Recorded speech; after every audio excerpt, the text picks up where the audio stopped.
Uh, Federal Anti-Indian Law is a book that I swear by, and it's one that has been a major influence to me.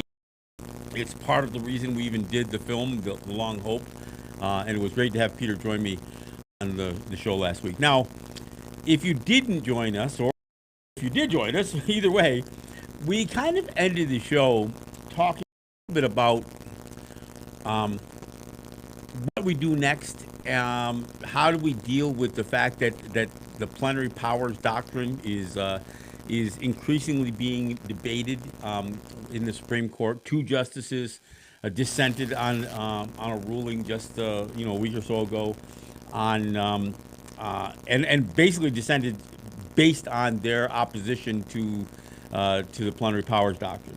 And as I think Neil Gorsuch had suggested, whether this court deals with it now or not, they're going to have to deal with this eventually because it doesn't withstand any legal scrutiny. So it's a problem that the court ultimately has to deal with.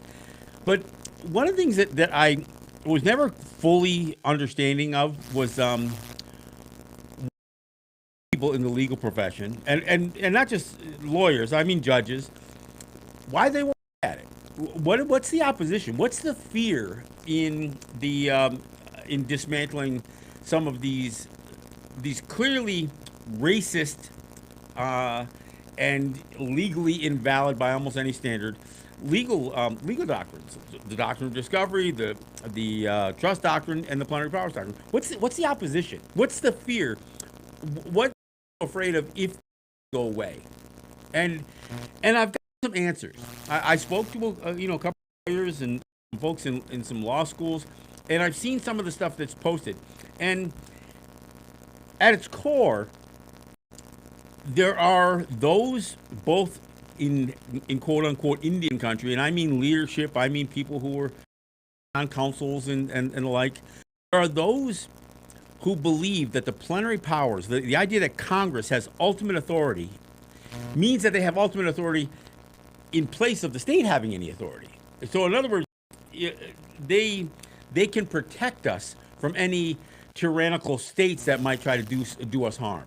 So, there's a certain sentiment that exists across quote unquote Indian country that the plenary powers doctrine protects us because Congress has our back. The problem is they don't. I mean, at the end of the day, the problem is that they don't. And we see in law after law that they pass how they avoid ever really asserting or recognizing or acknowledging our right to be free and independent of them. Everything that they do is an indication of holding us in a subclass of their society. And I'm not going to go subhuman. We can talk about that, but at very least, if you look at a whole population of people, and frankly, the people that predate your existence on the continent, you look at all of us, as diverse as we all are, but you lump us all together and say, we're going to cast you as wards of the federal government. And we're going to appoint ourselves your trustee. And we're going to insist that Congress has ultimate authority over your lives. Now, you didn't do it for anybody else. I mean, and look, we can talk about slavery. We can talk about, how, the fight over civil rights and all that other stuff. But none of this has changed for Native people. We are still existing today with the courts and the lawmakers believing that the slave era legal doctrines, the pre-Civil War legal doctrines that were fashioned by Chief Justice John Marshall in the early 1800s, still should be held up, and indeed still is held up. Look, we see it all the time. We saw Ruth Bader Ginsburg cite the doctrine of discovery. We've seen two other courts a couple of months do the same thing. We see it time and time again, where what is being regarded as settled law are these legal doctrines that can't withstand kind of legal scrutiny. So again, part of the question always comes back to me is, so why doesn't anybody want to look at it? And frankly, there are a few people who've looked at it. I mean, and guys that you would not necessarily expect, guys like Clarence Thomas, Sam Alito, and now Neil Gorsuch. Now, but here's the thing. I don't for a second believe that some of these right wing justices are challenging plenary powers because they want to do something great for us. I believe that there are guys like Thomas and possibly Alito and others who believe the biggest problem with plenary powers is that it strips the states of the authority over our territories or over our peoples, which that's a preposterous, assumption as well, because there's nothing in the U.S. Constitution that grants Congress or any of the states that grants the federal government or the state governments power over Native people. In fact, if you do a study, if you do a deep dive into both the Articles of Confederation and the construction of the U.S. Constitution, you know that there was debate when they wrote the Commerce Clause, which and all the Commerce Clause says is that Congress shall have the power to regulate commerce with foreign nations, among several states, and with Indian tribes. That's what the Commerce Clause says. Now, there are some, even still today, lawyers, judges, there are some that would insist that that reference to having the power to regulate commerce with us is a sweeping power that the federal government has granted, the Constitution has granted to Congress. Of course, I don't know how that's a sweeping power. It specifically says commerce. Now, the argument that I've heard is, well, commerce in the late 1700s meant things, not just the idea of buying something. Commerce was a lot more about the entire interaction between Native people. Well, okay, even if you're going to say that, it doesn't say that you have the power to regulate our interaction. It only says that you have the power to regulate your interaction with us. So you can only regulate your people. And so why would that be? Well, I'll tell you why it is, because we weren't a part of your Constitution.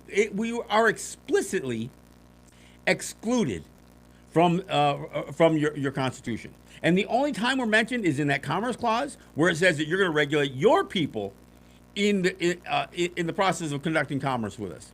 Your people are the ones you're going to regulate. So regulate commerce with us, not of us. And then we're mentioned in the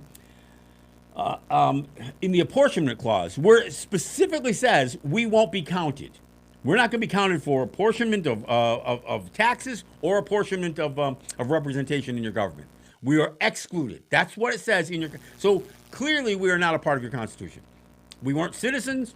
We weren't even being counted as persons within your framework or as a population that you were counting for yourself. You counted the enslaved people as 3/5 of a human being. Now, they weren't 3/5 of a citizen, but they were 3/5 of a human being for the purposes of apportioning congressional representation. But we weren't even that. So we were totally and completely excluded. The only other place that we're really included in the U.S. Constitution is in the Treaty Clause. And there it says that the president has the authority to negotiate treaties with foreign nations and of course, with us. And, of course, those treaties would become law upon the advice and consent of the Senate. So those are the only three places that we're in any way, shape, or form included in your Constitution. We're never included as a people, as a citizen, or as any of your enumeration. And there is no language. In fact, there's some language in the negotiations over this that made it clear that we were not being regarded as conquered people. We were being regarded as a distinct people, as distinct as foreign governments. And in fact, if you look at how we're talked about in the Constitution, we're talked about more akin to foreign nations than anybody else. Certainly not as a subjugated people. So when I hear anybody, even if they are native lawyers or people lawyers representing native peoples or leadership, when I hear them say, well, if Congress doesn't have plenary powers over us, then that leaves us vulnerable to the states. And I'm saying, based on what? And it's, well, all powers left to the states except for what the Constitution grants to the federal government. That's not true.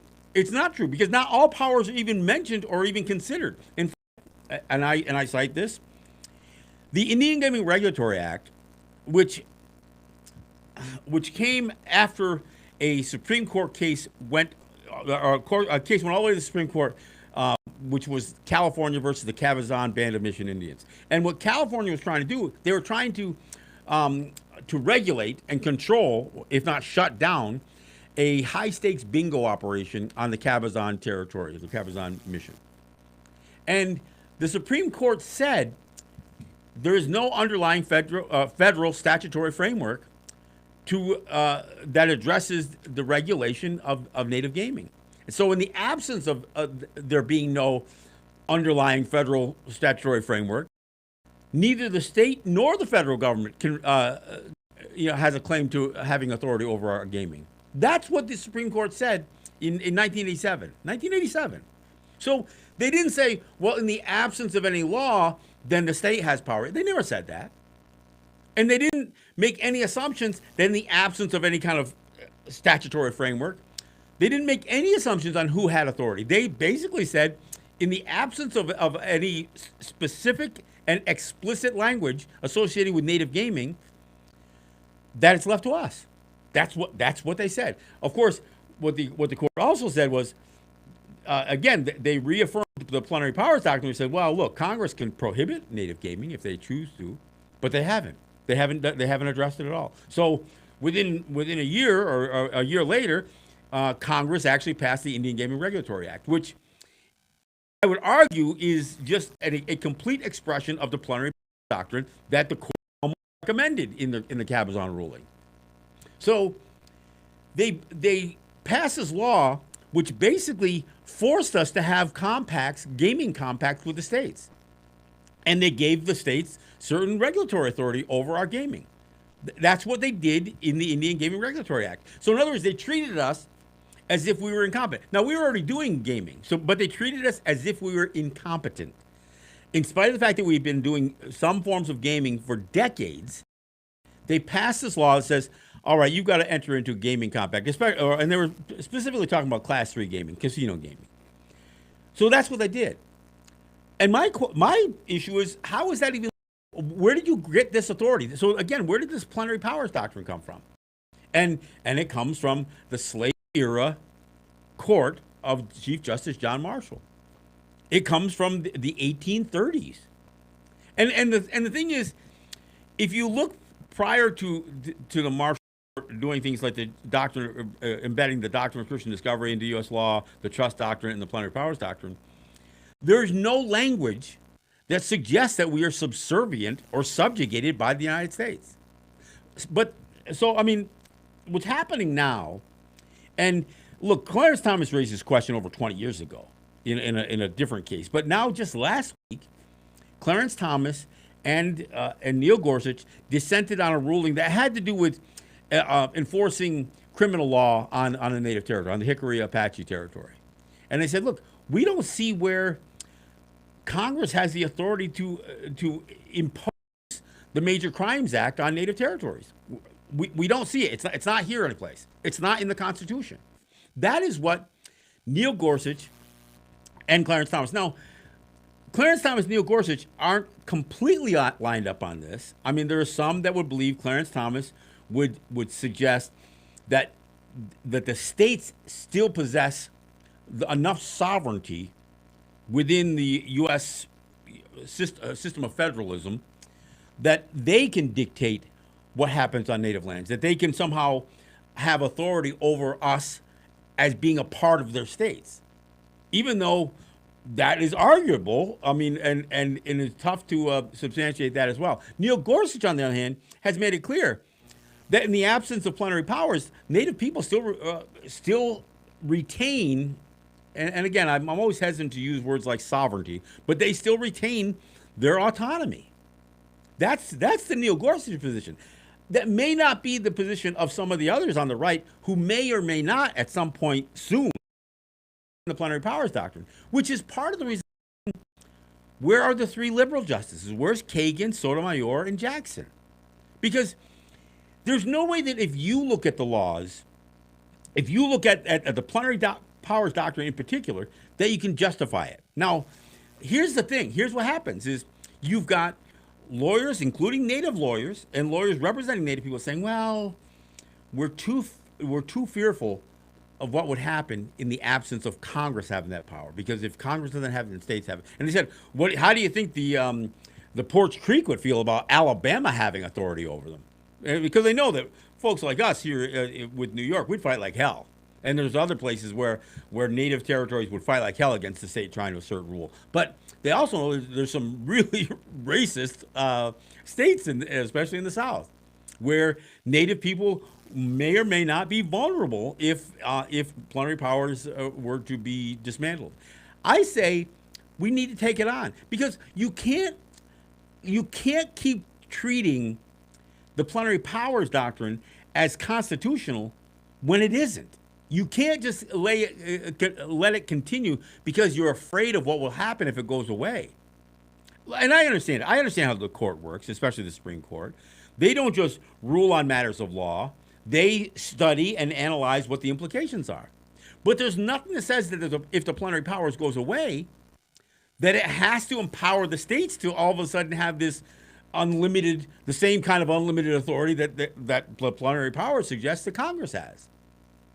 And so, I guess part of what I find frustrating is I know even as we try to get more judges to recognize that the plenary powers is problematic, I know that we have to fight our own people over this thing.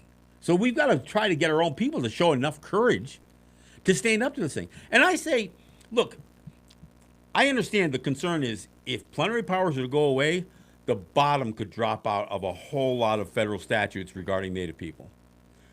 But we can also cherry pick to a certain extent and peck away at some of these, some of the more egregious laws. And I think the Indian Gaming Regulatory Act is one of them. You know, one of the things that always gets cited is, well, you know, I was a lawyer and I represented Native people in the Keene case, and that's the challenge to the Indian Child Welfare Act. And they said, if we didn't have the plenary powers doctrine, well, let's be clear. The only reason the Keene, the ruling against the Keene challenge to the ICWA was only based on plenary powers. They never even addressed what should have been some of the issues that should have been addressed. Because what the Keens were suggesting was that this was a violation of the Equal Protection Clause of the 14th Amendment. Because they were white people being persecuted against by not being allowed to adopt a Native child, a Native American child. So they were trying to treat us as just another marginalized race of Americans. And that's the argument, right? The argument shouldn't be whether Congress had the power to dictate these laws over us. The argument should be, no, we aren't just a race of Americans. We are distinct. Our distinction is not only because it's not regarding race. In fact, I reject the whole notion of race. That doesn't mean I don't recognize racism when I see it, because that's what this is. This is saying a distinct people can be treated different than everybody else. And the problem with the Keene says, yeah, but these are just they're just Americans, just like me. That's what the and I'm saying, no, that's not what we are.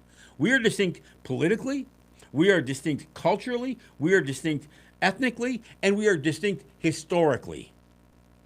You cannot just say because white people showed up that and they laid their Christian eyes upon us that not only is the land theirs, but that we are somehow been conquered as a result of it. That's what John Marshall said. But how does that hold up? How could it possibly hold up? So we have to have the courage. We have to have the courage to say, no, we're not suggesting that the states have power over us any more than we agree that Congress should have power over us. You have nothing in your Constitution that grants this kind of plenary power over Native people, not for the states and not for the federal government. And clearly, those who've interpreted the Commerce Clause to mean that have had to do an incredible injustice to a really simple phrase by saying that that clause of in the Constitution, that Commerce Clause, demonstrated that the founding fathers of the United States intended for Congress to have this sweeping authority, and it doesn't. And again, there's a guy by the name of Mark Savage who did a whole analysis on what the founding fathers were going through on many issues, including how do we frame our relationship with Native people? That's what they were asking. They said, should we say that Congress is granted power to regulate the affairs of it? And they said, no. They rejected the idea of using the word affairs of Indians in the in the Constitution. They rejected it. That was debated, and they agreed upon using language that said Congress shall have the power to regulate commerce with, not of, with Indian tribes. That's what they agreed upon because they rejected this broader application of power that Congress should have regarding Native people, because we weren't a part of the Constitution. And in fact, when you consider the fact that it wouldn't be until 1890 that they would start counting us as human beings, and they only did that to develop a larger human capital. They weren't giving us anything when they started counting us in their 1890 census. What the hell was that about? And there's no law that says why they did it. They just started doing it. They just kind of arbitrarily said, let's count these people now. We haven't done it. We haven't done it since our origins. But in 1890, they decided they're going to start counting us. Now, maybe I'm wrong. Maybe there was some other impetus for doing it, but I haven't seen it yet. I haven't found that yet. And then it would be over another 30 years later. And I just learned this, by the way. And this is not a shot at Puerto Rico or the Puerto Rican population. But Puerto Ricans were granted, or if you even want to call it that, because I'm not sure if granting citizenship is the right word, but I mean, black people weren't granted citizenship in the 14th Amendment. They were declared to be U.S. citizens. Well, Puerto Ricans were actually made citizens of the United States before Native people were. Let that sink in a little bit. And again, I'm not saying this because I'm outraged by it, but it was in like 1917 that Puerto Rico and Puerto Ricans would become not just, obviously it was a U.S. territory. But see, even this idea of plenary powers gets into American territories, U.S. territories too. It's not just about Native people. In fact, one of the people who were speaking out against, along with Gorsuch and Thomas, was a lawyer who was citing some of what Guam is facing, and obviously Puerto Rico has faced some challenges because of its weird status.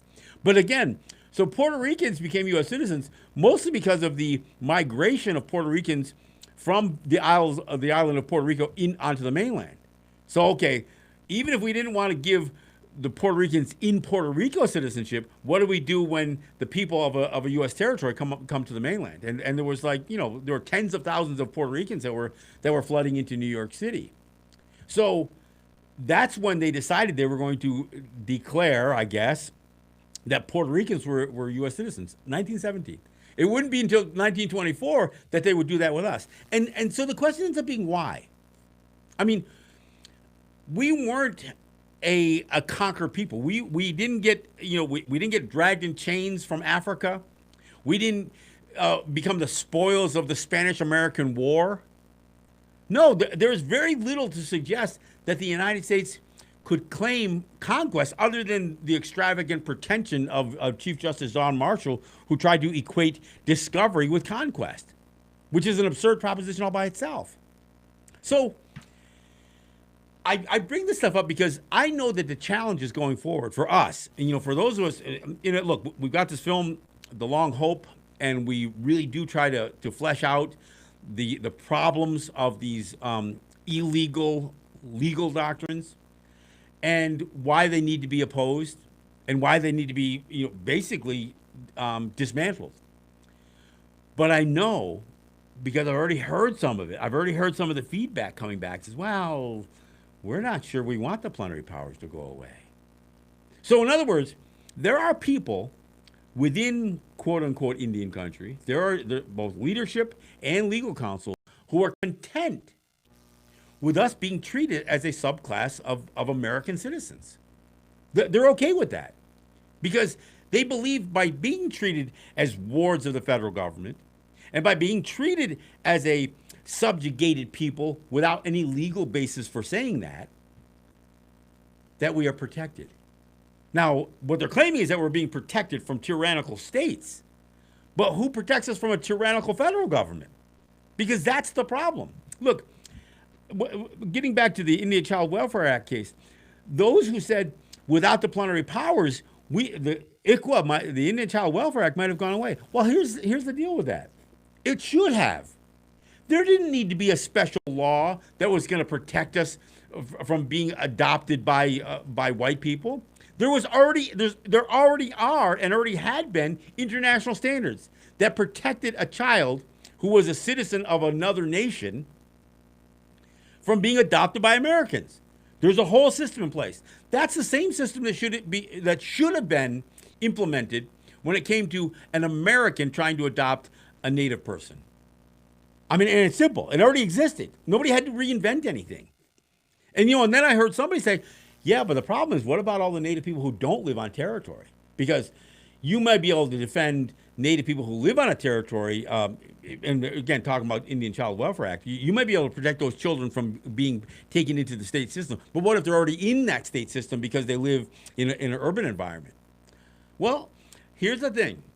If you are considered a part of a native nation, a community, and I hate to say it, but if you are an enrolled member of a federally recognized tribe, and I hate that expression, but if you are, then the state should defer at some level, at least from an equity standpoint, to the nation of that child, even if that child is removed from Chicago or Minneapolis or New York City.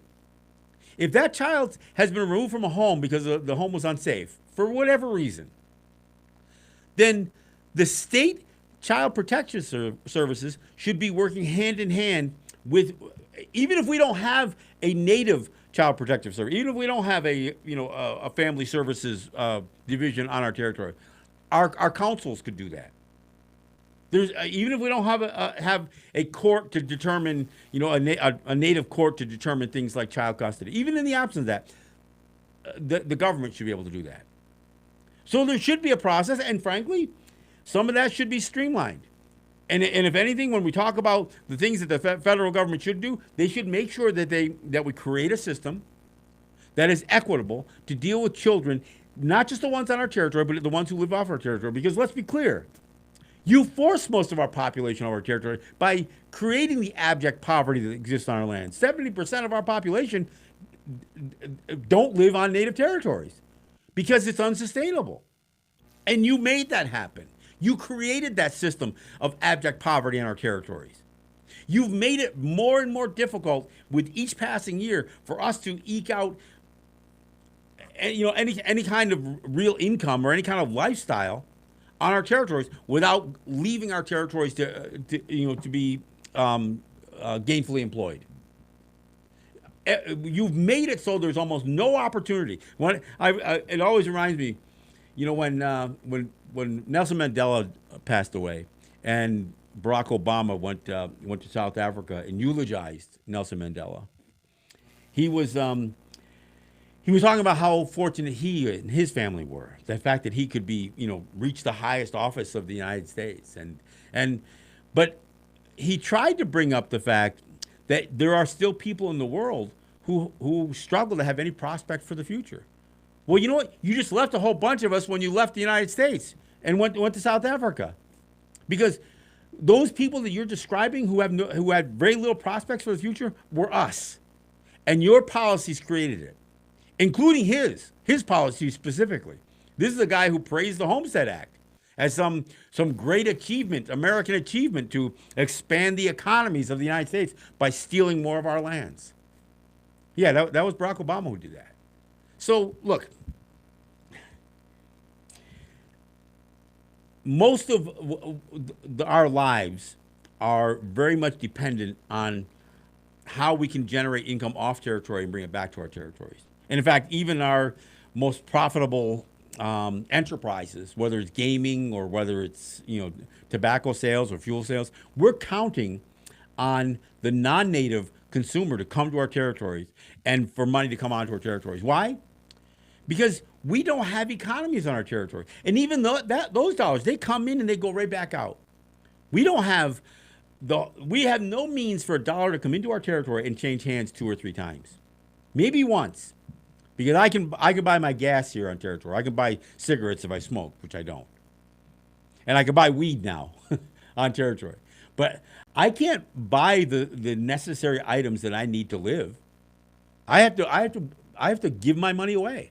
Any capital that I get has to go out into the regional economy, the local economy, off territory. So we don't have that. So without us being able to bring in substantial amounts of money from the non-native consumers through the sale of tobacco and fuel and cannabis and through gaming, we would have no revenue. And as it is, that revenue comes in and goes out immediately. So I bring this stuff up because I don't think people realize. Everybody thinks, oh, the native people, they're so wealthy, they have casinos. Well, and I hate to remind people, but the Seneca Nation gave as much money away to New York State as they kept. Why? Because that's the system. The system was based on the states being able to squeeze native territories, native gaming operations, because of IGRA, because of plenary powers, because they passed a law that said we had to get in bed with the state to even do gaming. The states could pressure us to do revenue sharing. Now, there's nothing in the law that says they can force us, but there's also very little in the law that allows us to force the state to the table to even negotiate a gaming compact. So that's the levers they have. They say, well, make it worth our while to negotiate a gaming compact with you. And all of the consultants and the lawyers and the professionals who claim to be Indian gaming experts, they tell every native territory, you got to pay to play. You got to pay to play. So offer the state something to sweeten the pot so they'll even sit down and negotiate with you. Now, there's nothing in the law that says they can do that, but that's the reality. And that reality exists because of the plenary powers doctrine. There's no reason that the Indian Gaming Regulatory Act can't just go away. We already know how to run gaming. We already know how to do it. We've been doing it for years. And we've been moderately successful, even as we've been extorted in this protection racket that is the plenary powers, and that is some of these laws. In spite of having to pay organized crime which is what the states are, we've still managed to create revenue. Not nearly what we would have kept. I mean, again, let me be clear. Let me ferret out completely. The Seneca Nation, in 21 years of operation, paid the state $2.2 billion. They kept $2.4 billion. That $200 million difference would have been the other way if they hadn't squeezed $200 million out of calling out the state for breaching the compact. And again, for anybody who says, wow, $2.4 billion, that's a lot of money. Well, divide it up against 21 years. See what you get. It's less than an average-sized school district out here in Western New York. Their annual budget in a school district is greater than what the Seneca Nation's budget is for their whole nation.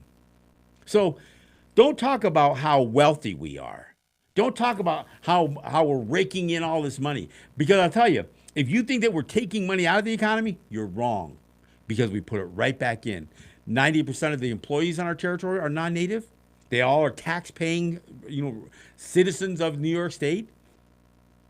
Every company, every vendor, every contractor, every service that we hire is a non-native service. And they're all non-native companies that are tax-paying companies. So the dollars that come into our territory generate revenue, not just locally, but they generate it for the state. Even without the state extorting half of our revenue out of these revenue sharing agreements, it would go back to the regional economy anyway. The difference is big portions of the money that they squeeze out of us for revenue sharing doesn't stay in the local economy. It goes all the way to Albany in New York. It doesn't stay in Western New York. So the regional economy is actually harmed by revenue sharing. Yeah, let me say it again.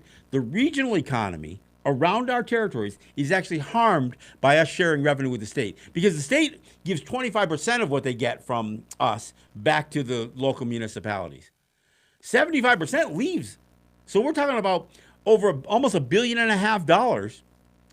that left Western New York, never to come back. See, this is what people don't understand. And all of this exists because Congress has been told by the courts year in and year out for almost 200 years, they've been told you have this power. You have the power to regulate the metes and bounds of tribal sovereignty. That's what the courts have said. But there's no legal basis for it. There's no legal basis for declaring that we are wards of the federal government or citizens of the United States, for that matter. There's no legal basis to impose this level of subjugation against Native people. So, am I asking for something back? Well, look, there's no question the United States has debt and obligation to Native people because of the lands that they occupy. So they owe us. And in some of the language of treaties, actually put a dollar figure to it. Sometimes it's more general to say, look, the United States takes on a responsibility, not a trust responsibility, because there's no trust here. There's no legal trust, as in like a legally binding trust where there's a trustee and a beneficiary. No, none of that exists. What the United States claims is a trust responsibility is their ability to enforce their will on us by regarding us as a subclass of U.S. citizens, and we're not even that.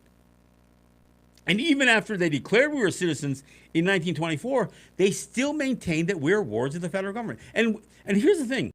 We're not wards like a child who's going to grow up and one day be independent and is going to be recognized that they've graduated from this ward custodian, relationship. No. They've tried to subject us into this perpetual state of being regarded as incompetent, requiring the federal government to protect us as our trustees. I mean, Peter Dorico says it. It's a protection racket. It is absolutely a protection racket in the truest sense of anything that you would see in a mobster film or anything else, where the very ones who are claiming to have authority over us to protect us are the ones who are oppressing us. Look, and I get it. Guys like Stephen Newcomb and Peter Dorico don't like us to reduce this whole thing to racism, and I don't. But it is racism. And as the UN Declaration of the Rights of Indigenous Peoples calls it, they say any doctrines, policies, and practices that are based on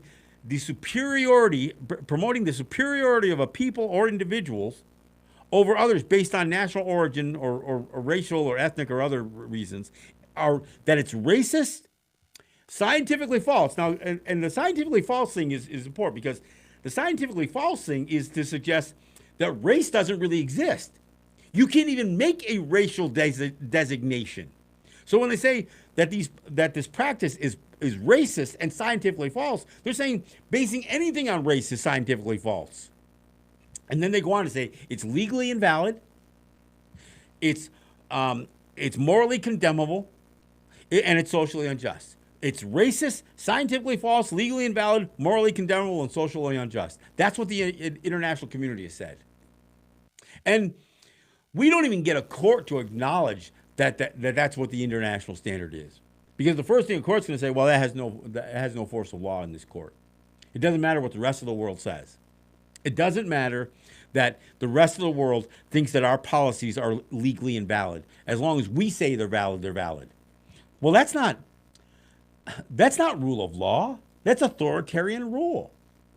And I'm sorry, if you're a Native person and you're afraid to dismantle the plenary powers doctrine because you're afraid you're going to be more vulnerable to the states, well, it's time that you grew a little courage here. Yes, we may have some challenges with the states, but we've been fighting the states all along anyway. We haven't had the protection of the federal government. Look, when the Senecas were getting screwed by Kathy Hochul over gaming revenue, there was nobody in Congress stepping up. There was nobody, no designee of the president, meaning the Interior Secretary, even when it was a Native person in there, even with Deb Haaland in as the Interior Secretary. There was no, and I'm not even saying protection, there was no justice. What the Seneca Nation was trying to get out of the Interior Department was for them to do their damn job. And you know what happens when you try to get the federal government to do their job? And if you sue them to do their job in their courts, because this was one of the cases I talked about in the last couple of months, called the Halverson case. The court says, yeah, you can't sue the federal government because they have sovereign immunity. So even if you're suing them to do their job, a job that is specific to the Interior Department, because that's what Halverson was doing. He was trying to sue the Interior Department. And the court said, nah, you can't sue the Interior Department.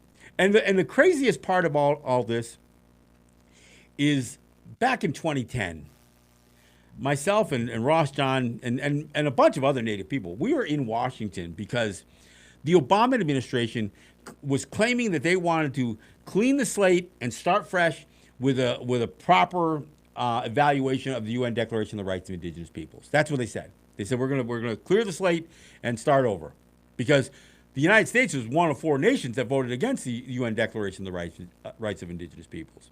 So the Obama administration had the State Department and all of its agencies meet with Native peoples. And when we met with them, one of the things they kept saying was that the concern that the United States had, and the reason they voted against it in the first place, was they were concerned about it redefining international law, which it didn't. There's almost nothing in it that wasn't already defined clearly in the Declaration of Human Rights. But they were concerned that it would upset what they called the current remedy for resolving conflicts with the United States, between the United States and Native people. And they kept saying the current remedy, current remedy. Finally, I asked them, what is this current remedy you're talking about? And they said, well, our courts.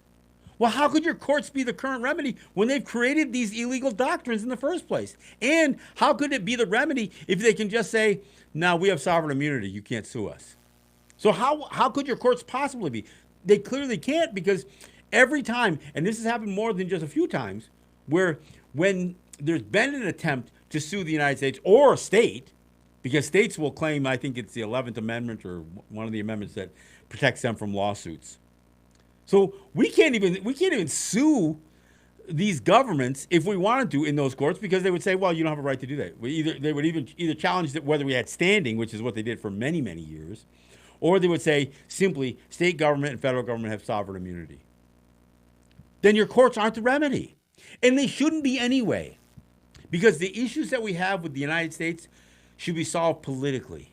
They should be solved diplomatically. And I'm not saying that we can't come to some terms on some things. If we're doing some activity on our territories that the federal government or state government might be concerned about, we can have a conversation. We can enter into memoranda of understandings on certain things.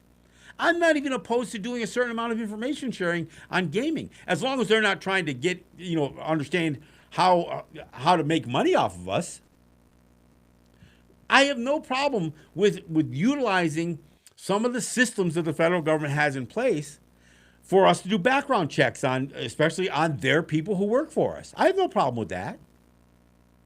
But I don't want to defer authority to the federal government to dictate to us, or to the state government to dictate to us what we can do and what we can't do on our territories. In fact, one of the other area that I would try to resolve with the dismantling of the plenary powers doctrine is the fact that so much of what is considered Indian country are lands that are not held by us. They're held in trust by the federal government. Well, if we don't trust you, and if you don't have a legally binding trust relationship with us, a detailed trust document, how could you hold our land in trust for us? And that's not all land, because where I live here on the Cattaraugus territory of the Seneca Nation, this land is not held in trust by the federal government. This land is held in clear absolute title by the Seneca Nation or the Seneca people. So it is entirely possible for Native people to hold title to their own lands. And the fact that both the U.S. and Canada don't allow it for the most part, or the first thing they do is they say, well, if you want to reacquire lost land, the only way to do it is to do the fee to trust process. And that's where you take land out of fee title, and then you place it in trust to the federal government for your use and enjoyment. Well, the funny thing is the Senecas actually have a way around that. They have a clause that was negotiated by Congress, as it would turn out, where the Senecas could reacquire lost lands without using the fee to trust system. So when Ruth Bader Ginsburg 20 years ago basically says, not only does she cite the doctrine of Christian discovery, but she also cites the doctrine of impossibility, which she claims was this doctrine that says once you've lost jurisdictional control of property, even if it was done unlawfully, you cannot reassert it. As well, that's not the case with the Senecas. And this Salamanca Lease Settlement Act was in place before Ruth Bader Ginsburg made that ruling. So she was wrong. I mean, she made a wrong ruling. And you know what? I get it. Sometimes these mistakes will happen. Then correct them. The plenary powers doctrine is wrong. The trust doctrine is wrong. And the doctrine of Christian discovery is wrong. They are legally invalid, scientifically false, and they're racist as hell. That's what they are. And shame on any of our people who don't have the courage to say that. Shame on any of them do not have the courage to stand on their own and assert their own autonomy and distinction. Because that's what's at stake, folks. And here's the thing. Even if you're afraid to challenge the plenary powers doctrine, it's being challenged anyway. Gorsuch and Thomas didn't oppose the plenary powers doctrine because we asked them to oppose it. They came to that conclusion on their own. Alito has done the same thing. Sotomayor has even questioned some of this stuff. So there have been hints, if not solid statements, and in this last case that I'm talking about, Gorsuch and Thomas flat out said that it's wrong. They said flat out there is no constitutional basis for it. They spoke out firmly against it. Now, again, we can debate whether Thomas and Gorsuch agree what should happen if it goes away, but that's why we need Sotomayor, Jackson, and Kagan. We need you to step up and say, yes, in this case, Gorsuch and Thomas are right. In this case, when Alito has questioned the plenary powers doctrine, he was right to question it. And then you should line yourself up with Gorsuch and make it clear that in the absence of the plenary powers, our sovereignty, our autonomy needs to be recognized. I know that seems crazy, but think about how easy it would have been to do that on the Indian child welfare case. If you just simply recognize that we had the authority to either remove our children from a household or place them in a household, all you have to do is recognize what we do anyway. Because here's the crazy part. The very thing I'm talking about exists. New York state courts will defer to Seneca Nation courts on child custody issues. Not because they're legally bound to, but the courts have acknowledged through what I would call comity. That's COMITY, not comedy as in funny haha. But through a unrequired recognition of jurisdiction, the state courts have said, look, we're not going to oppose a Seneca Nation court ruling on the custody of a child. And in fact, what happens in a question about the safety of a child, there's oftentimes the Seneca Nation Family and Child Services works hand in hand with the CPS, the Child Protective Services of the county or of the state. I'm saying that the county and the state don't even have to be involved. All the federal government has to do is recognize and get out of our way and tell the states, no, you don't have the authority to remove children or place children. That's the sole responsibility of the nation, the Seneca Nation, to do it themselves, either through their agencies or through their courts or through their council. There's no rocket science here. So, and I say this about every law that has been passed in the last 50 or 60 or 70 years. Every one of them. I mean, even this idea of trying to propose that we should have the Native American Voting Rights Act or whatever else. We don't need to vote in your elections. It doesn't grant us anything. We don't need your civil rights. We just need you to recognize our human rights. And that human right, and look, I mentioned this the other day on the show. The word rights is sometimes problematic because it doesn't always mean the same thing. There are civil rights. There are human rights. There are legal rights. And then there's certain rights that are that really exist out of the laws of nature, that kind of go beyond what man can even issue, but they can certainly oppose it. So when they started codifying the doctrine of Christian discovery in their laws, and they said that we didn't have title to our lands, we merely had the right of occupancy, that wasn't a they were recognizing as a human right.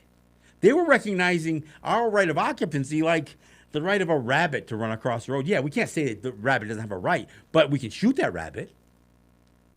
We can recognize the rights of buffalo to exist, but we can still exterminate the buffalo, especially if we're trying to destroy native culture in the process. That mountain of skulls you saw, that picture that you've seen, that mountain of skulls, every one of the buffalo whose skulls they belong to, they had a right of occupancy too. And the United States, the Supreme Court itself, the same court that heard Brown v. Board of Education, basically said our right of occupancy was one that they could exterminate. They could eliminate it. They could not just diminish it, they could wipe it out, and they don't even have to compensate us for it. That's the same court that ruled about racism in education issued the most racist, one of the more racist rulings you could ever see, by saying that our right of occupancy could be extinguished by Congress with no compensation whatsoever. I mean, this is again what the problem with the plenary powers doctrine, because they're not just laws, but there's rulings that have come time and time again that have taken something from us. So no, your Congress hasn't protected us. And I mean, you haven't protected us from states. You haven't protected us from yourselves. Yeah, like Peter DeRigo said, it's a protection racket. That's what it is. And at some point, we have to get enough of our people to demonstrate the courage to stand up to it. That's our job. That's the work that I'm doing. That's what I'm dedicating. That's why we did the film. That's why we produced The Long Hope. And I hope if you haven't had a chance to see the film, that when we bring it to your town and we bring it to your area, that you'll come out and you'll see it. And I'm hoping some lawyers will take a look at it. And I'm hoping that some will finally grow a little bit of courage. That's the long hope. That's the long hope. I want to thank you for listening. I'm John Kane. This is Resistance Radio. I want to thank you in New York on WBAI, in Washington on WPFW, and for those of you who are listening to the show as a podcast or as a Facebook video or as a YouTube video, I want to thank you for listening. I want to thank you for supporting the work that I do. And I implore you to come out when we do show The Long Hope in your area, or when we do finally get it either on a streaming service or put it out on social media. I hope you'll take the time to watch it, and I hope you'll take the time to weigh in on it. So again, I want to thank you. We were just actually we were in Rochester last week. We went out to Woodbury, Connecticut earlier this week. I want to thank all those people who have made it out to see the film, and I hope more of you will. I'm John Kane. This is Resistance Radio. I want to thank you for listening. Yahweh.